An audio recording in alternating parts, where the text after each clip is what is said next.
Newcastle is a one-club city, therefore the whole place is absolutely ravenous about its football, but you already know that.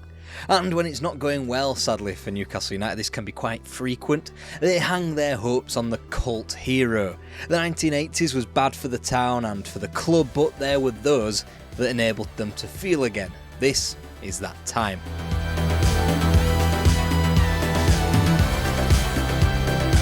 There was a new man in charge of Newcastle United as the 1980s began, and he went by the name of Arthur Cox.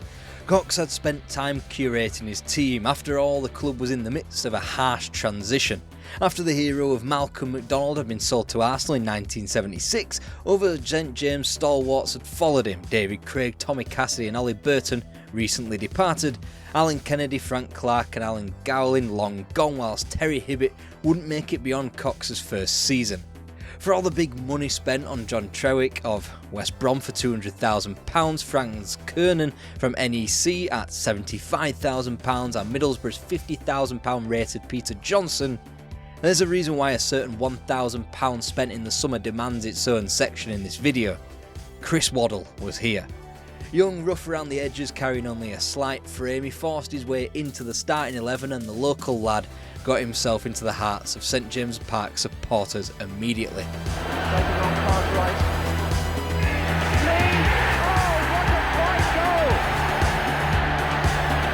It's making ground. This is a good run. Good stop by the goalkeeper Carr. Can he get it in this time? Oh, I say he can. Brannigan looking for the opportunity to cross. Instead to Stonehouse. Stonehouse crosses. Sadly, it'd be the one bright spot in what was almost a season of complete parody. 42 matches, 14 won, 14 drawn, 14 of course lost. Not much scored despite barely a goal a game conceded. Newcastle United were the definition of bang average. And despite the addition of Imre Varadi, who bagged 20 goals, assisted well by the continued great performances by Waddle, it wouldn't get much better into the 81-82 campaign. Ford. Jack! Truick in there again. Wharton coming on the blind side. Has it got in? Yes, Kenny Wharton claims it. Exits to other teams in black and white, from the League Cup to Fulham in October and to Grimsby Town in the FA Cup that January, spurred on a great run of form that stopped just about short of Easter 1982. From losing only 2 of 15 league fixtures in 82 and being just a point and a place off promotion, the Toon pissed all that good work up against a wall when getting a point from the next 7 fixtures. In the end, what could have been promotion was merely an incremental improvement to 9th. They won more and scored more, but come the end of the campaign had crucially lost more and conceded more than they had done the prior season. Then Arthur Cox introduced a man that changed his tenure and, you could say, Newcastle United's entire history with just one stroke.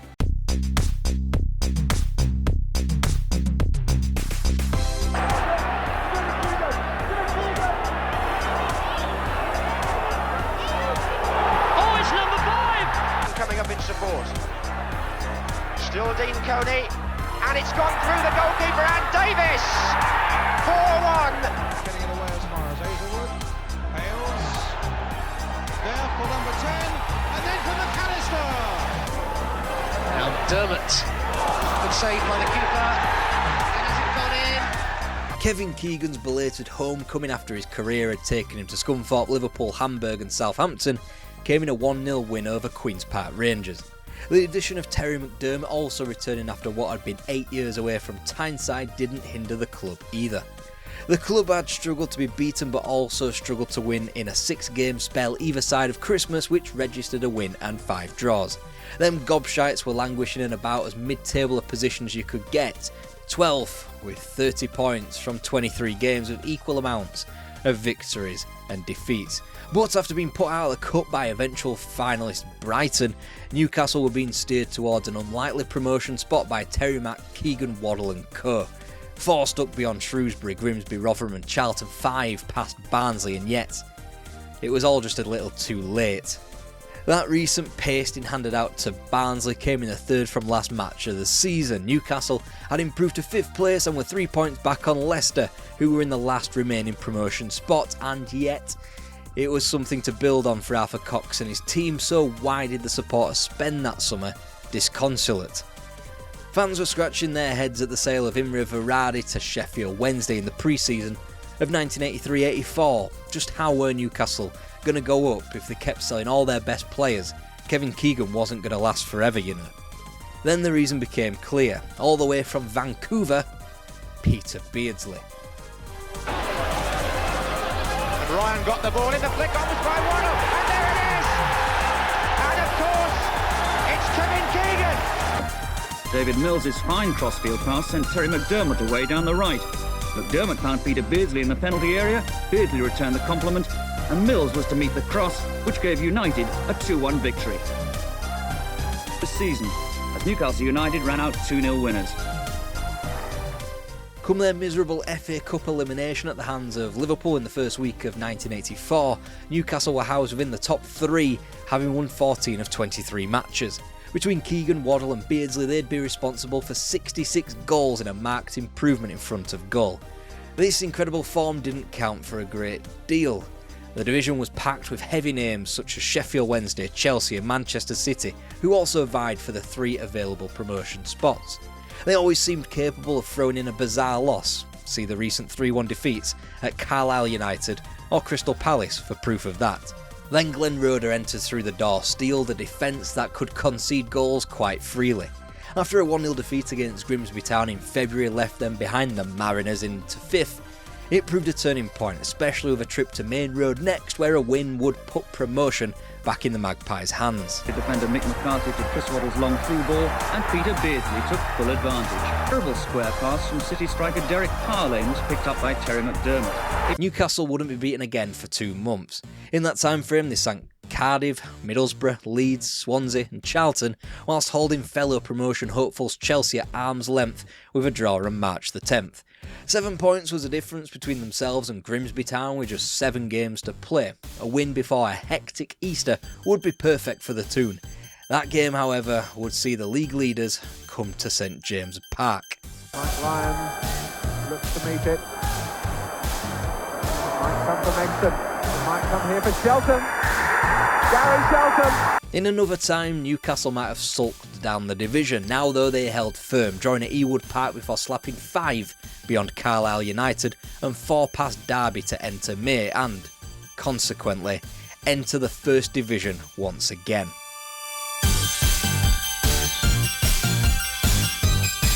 The light of Kevin Keegan had been extinguished at St James Park for the time being, and when you factor in the names replacing him, George Riley, Gary Megson, Tony Cunningham, you start to wonder just why Arthur Cox had had enough. The new manager therefore was Jack Charlton, or Big Jack Charlton to give him his full name. He understood the area had a decent managerial career behind him and seemed like a decent replacement. He'd be entrusted with the next great hero of Newcastle United and another who made a roundabout way back home, Peter Beardsley, a player who'd been given a trial at the club before slipping through the cracks going into Manchester and Vancouver before smashing 20 goals in 37 appearances in his first full season. Yet it was he who Newcastle would pin their hopes on in the 1984-85 season. And it all started oh so well. Steve Carney was on hand to score his club's first Division 1 goal of the 80s. Tataki's shot into the bottom corner. An outrageous dummy before hammering in a fierce shot. The rebound fell nicely for Peter Beardsley. So well that they won their first 3 games, but by the time they played out a quite frankly batshit 5-5 draw with QPR at Loftus Road in late September, the season was already beginning to unravel.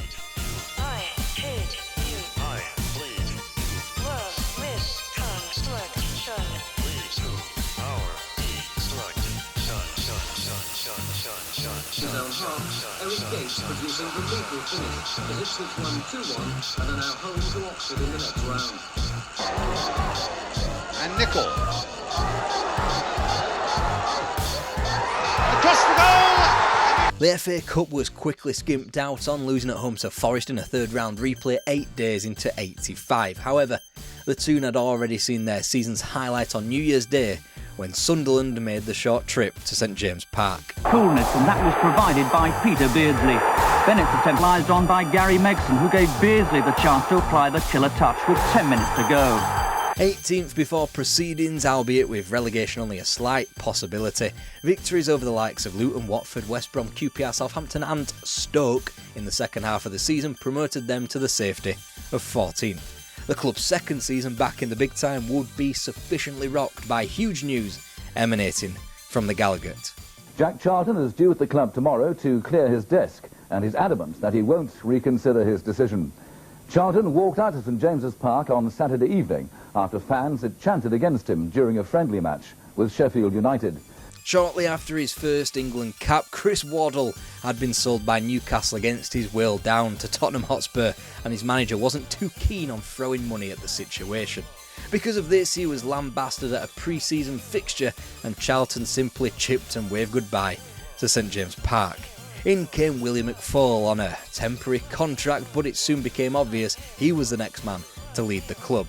You'll just have to trust me on this one because of the infamous 1985-86 English football television blackout. There's only really footage that exposes three enormous lowlights in the club's history from that season.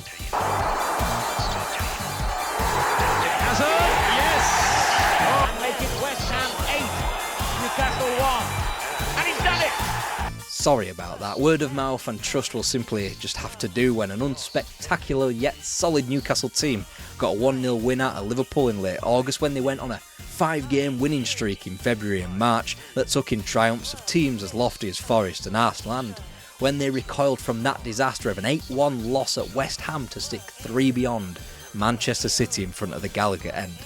St James Park hadn't even had time to mourn the loss of Chris Waddle because another genius had graced the club.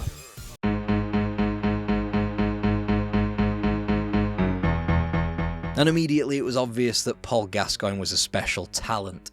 A member of the 1985 FA Youth Cup side that defeated Watford in the final in his first full season as a senior pro, the midfielder pitched in with 9 goals across all competitions in the 1985-86 campaign, a feat only dwarfed by Peter Beardsley's 19.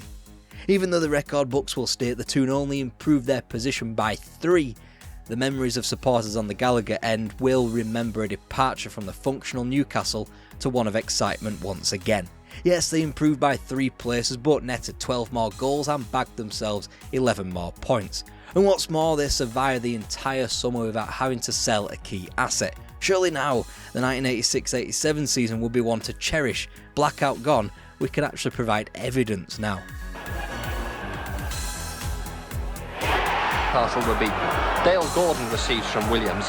Thomas blocks, but the rebound falls to Brinkle, and Newcastle, with their 5th defeat of the season, finished today 3rd from bottom of the table. The ball inside to Gwyn. On the overlap is Williams, and he gets it. Williams has a left foot drive, and it's there. And on the burst. The back ball in either, and Heath. Alright, maybe it wasn't too great. It took until September for the Toon to chalk up a league victory, gazetting the only goal against Wimbledon on September the 20th. Nope, not the match that produced this iconic photo. That would be the following year. Either way, United wouldn't string together 2 victories in a row until capital delights against Chelsea and West Ham in late November. By that point, the state of things were an average of a point a game and merely goal difference, keeping United from relegation. The FA Cup was surrendered again, this time at the 5th round stage to eventual finalist Tottenham Hotspur, by which point Newcastle were rock bottom of the First Division. But then the club turned a corner, and I promise that these are actual highlights of the season. Delightful through ball from John Anderson finds Tony Cunningham perfectly placed to confound the Villa offside trap. On the south coast. Beardsley in the area. A lovely chip and Goddard has scored. 5 minutes before the interval, couldn't have been better timed. Kenny Wharton kept his balance, and his cross was perfectly weighted for Paul Goddard. Usually takes him, that's taken short. Beardsley to Gascoigne. Beardsley to the byline. And the cross is good, and Rhoda's header is good too. It's in the back of the net anyway. 9 unbeaten and a run that would stretch to just 1 defeat in 12, and even that was inflicted on Newcastle by the rampant eventual champions Everton. Therefore, the Toon was safe for another season. The scoring slack had been picked up by Paul Goddard's 13 after his transfer from West Ham. Meanwhile, Beardsley and Gaz are only able to manage 10 between them, and Neil McDonald's 5 penalties attributed to his place as the club's joint second best scorer that campaign. Whilst McFall struggled to juggle the man management of Paul Gascoigne, he wouldn't have that problem with Peter Beardsley for much longer. After impressing at the 1986 World Cup, it was clear that Beardsley couldn't let his career stew in the mid-table of the First Division. Come the end of the summer of '87, he'd be plying his trade for Liverpool. Whilst they would romp to one of the all-time great First Division campaigns and a title-winning 90 points, Newcastle United weren't that bad either. Gascoigne. Cornwall again winning that. Loader, and Loader slams it home.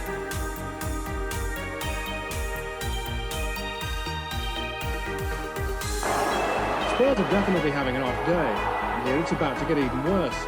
Jackson's cross, and Gascoigne is there to make sure. O'Neill. Out of back pass. O'Neill with the cross. Excitement was retained by the Toon and they were finally matched with results as the club would coalesce in the summer of 1988. Although they were dispatched from the FA Cup at the 5th round stage yet again against Wimbledon and once again nowhere in the league. 8th position in the league gave fans optimism for the future.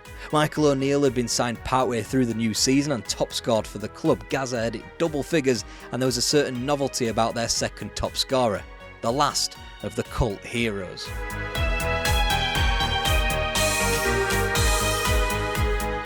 His English may not be up to much just yet, but the smile told the dozens of waiting fans he was glad to be here.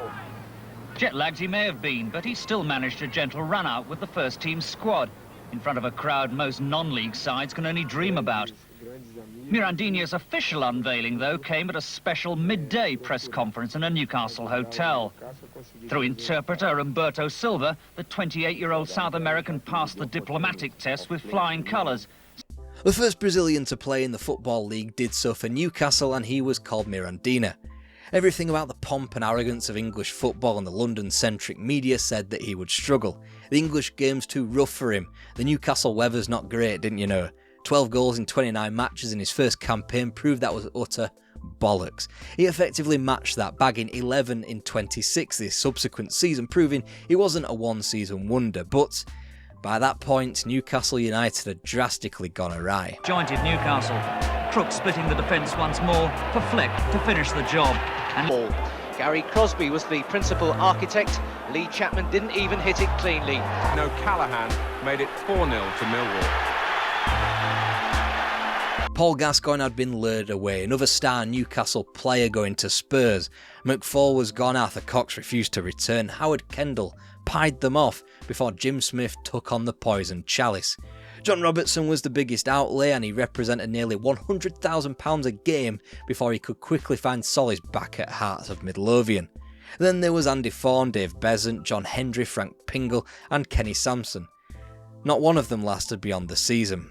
Results on the pitch were drastic the more the season wore on.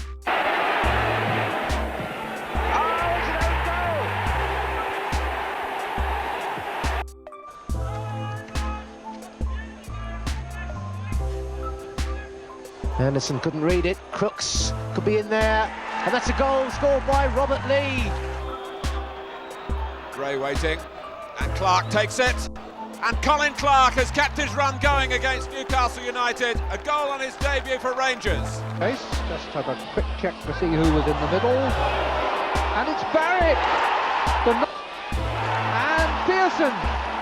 2-0. Brock. And that's a magnificent left foot from Hurst. Newcastle United would end the 1980s as they found it, relegated to the second division with relatively little to shout about in terms of material success. But the supporters made sure they enjoyed it. They had the names, the performances, the memories they could hang their hat on for forever and a day during the decade. The problem was that the club just could not get their timing right. Kevin Keegan was never going to be at the club for the long haul, but he was the catalyst for the feel-good factor and the rise to the top flight. Even then, the club were never blessed with three exciting peak-age players at the same time. If Gaza was entering his prime, Waddle was about to leave. Just when Gaza and Beardsley struck up a partnership, the latter departed, and before we could see the midfielder forge the same kind of relationship with Mirandinha, he was sold as well. The flicker of promise had evaporated. It would take a long old time in the second division for things to get better. After the reigns of Jim Smith and Ozzy Ardiles, it was clear that Newcastle United were on their deathbed. How they recovered from that is a story for another day, but for now, load up on 1980s football nostalgia with our playlist here.